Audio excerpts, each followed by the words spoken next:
বান্দা মনে রাখো, তুমিও থাকতা না, দুনিয়াও থাকতো না। তুমিও যেমন মৃত্যু হবে, এই কায়নাতেরও মৃত্যু হবে। এই দুনিয়ার প্রত্যেক মানুষের মৃত্যু হলে সেটারে মৌত বলে, আর একদিন গোটা সৃষ্টি জগতের মৃত্যু হবে, সেটারে কেয়ামত বলে। সেটারে কেয়ামত বলে। কেউ থাকবে না। আল্লাহ কথাটা বারবার মনে করাইছে, তোমার যেমন মৃত্যু হবে, সৃষ্টি জগতেরও মৃত্যু হবে।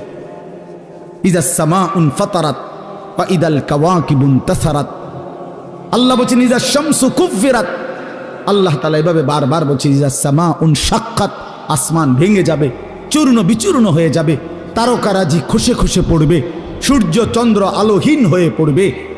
আল্লাহ তাআলা বলেন ইদা রাজ্জাতিল আরদু রাজ্জা, জমিন পাউডারের মতো রেজা রেজা পাউডার হয়ে যাবে। আল্লাহ তাআলা বলছে পাহাড়গুলো তুলার মতো ধুলির মতো উঠতে থাকবে। আল্লাহ বলছে বান্দা, একদিন আমি গোটা কায়নাত আমি শেষ করে দেব, আমার সংসার আমি গুছায় ফেলবো, আমার এই কায়নাত আমি আল্লাহ তাআলা ইসরাফিলের সিঙ্গার ফু দিলে আমি আল্লাহ তাআলা গুটিয়ে ফেলব। এই কথাটাই আপনাদের সামনে এখানে আমি শুনাইতে চাই। এই অল্প একটু শুনে, পবিত্র কোরআনুল কারীমের 30 নম্বর পারা, কোরআনুল কারীমের 99 নম্বর সূরা। সূরাটির নাম হচ্ছে সূরায়ে জিলজাল। এই সূরাটি ছোট্ট সূরা, মাত্র 8টা আয়াত। এই 8 আয়াত বিশিষ্ট এই ছোট্ট সূরাটি আমি আপনাদের সামনে তেলাওয়াত করেছি।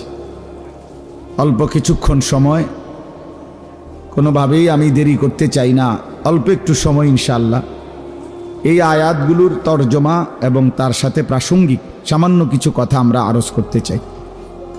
আল্লাহ তাআলা আমাদেরকে তৌফিক দান করেন।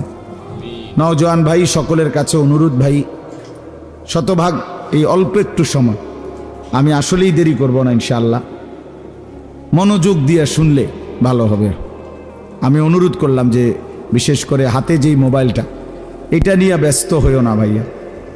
মোবাইলটা দিয়া রেকর্ডও করার দরকার নেই, মোবাইলটা একদম বন্ধ রাখাই, মানে এটার প্রতি বেখবর হয়ে আল্লাহর কথা মনোযোগ দিয়ে শুনলে ভালো।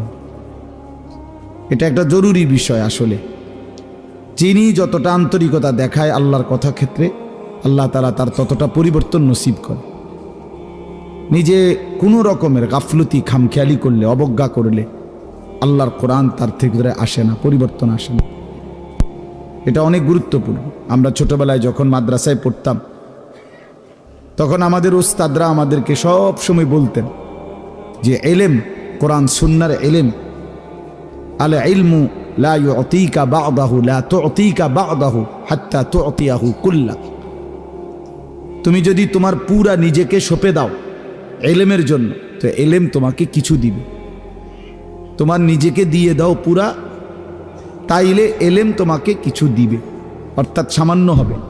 কোরআন সুন্নাহর ইলম এতটা দাম, এতটা দাম, পুরা জিন্দেগি দিয়ে দিলে এরপরে সামান্য কিছু ইলম হইতে পারে।